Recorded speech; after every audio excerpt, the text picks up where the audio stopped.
અગર તમારા પણ જો દીકરાઓ છે ને મારી જેમ, તેમના 3 બાબત જરૂરથી શીખવાડજો. સૌથી પહેલી, રિસ્પેક્ટ અ વુમન. ચાહે ઘરમાં હોય કે ઘરની બહાર હોય, સ્ત્રીઓની મર્યાદા, માન મર્યાદા જળવાવી જ જોઈએ. એમના સ્વમાન સાથે કોઈ બાંધછોડ ના થવી જોઈએ. બીજું, સ્ત્રી જે છે એ કોઈ ઓબ્જેક્ટ નથી. એ પોતાનું વ્યક્તિત્વ છે, એની પર્સનાલિટી છે, એનું કેરેક્ટર છે, એનું ઇમોશન અને ફિલિંગ છે. એટલે એ જે છે સ્ત્રી એ હ્યુમન છે, કોઈ ઓબ્જેક્ટ નથી. અને ત્રીજું, બહુ જ ઇમ્પોર્ટન્ટ, નો મીન્સ નો.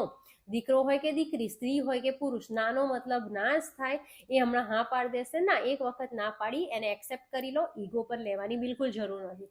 અને ઘરના દરેક પુરુષો જેમ ઘરની સ્ત્રીઓની માન સન્માન અગર ના જાળવતા હોય તો દીકરાઓની સામે જાળવો.